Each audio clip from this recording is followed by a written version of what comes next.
আসন্ন লোকসভা নির্বাচনকে সামনে রেখে জনগণকে নিশ্চিন্ত নিরাপত্তার ব্যবস্থার প্রতিশ্রুতি দেওয়ার লক্ষ্যে কঠোর নিরাপত্তা ব্যবস্থা হাতে নিয়েছে নির্বাচন দপ্তর। তাই রাজ্যের বিভিন্ন স্থানে প্রতিদিনই রোড মার্চ করা হচ্ছে। শনিবার ধর্মনগর আরক্ষা দপ্তর সামনে থেকে ত্রিপুরা স্টেট রাইফেলসের মহিলা আধা সামরিক বাহিনীকে নিয়ে এক রোড মার্চ অনুষ্ঠিত হয়। ধর্মনগর শহরের বিভিন্ন এলাকায় রোড মার্চে উপস্থিত ছিলেন উত্তর জেলা পুলিশ সুপার ভানুপত চক্রবর্তী, অতিরিক্ত পুলিশ সুপার ধর্মনগর মহকুমা পুলিশ আধিকারিক দেবাশিস সাহা, ধর্মনগর থানার ওসি হিমাদ্রি সরকার, মহিলা থানার ওসি সহ অন্যান্য পুলিশ আধিকারিকরা। আগামী 26শে এপ্রিল দ্বিতীয় দফার ভোট হতে যাচ্ছে পূর্ব ত্রিপুরা লোকসভা আসনে।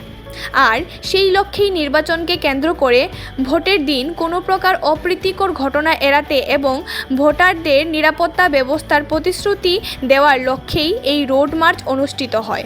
ত্রিপুরা থেকে ভানুচন্দ্রের report, Assam prime network. Byte জেলা পুলিশ সুপার ভানুপত চক্রবর্তী।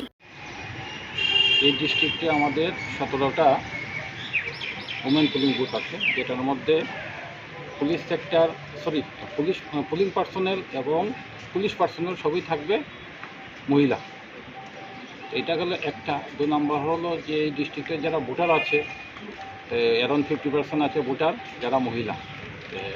কিছুদিন আগে রেগুলারলি আমরা করছি রোড মার্চ, পেট্রোলিং।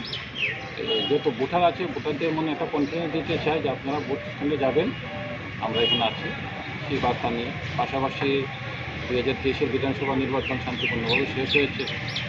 এটার জন্য উদ্দেশ্যকে লক্ষ্য রাখে যে এবারে যে ইলেকশন যেটা আছে পার্লামেন্টের ইলেকশন, সেটা এখানে শান্তিপূর্ণ হবে।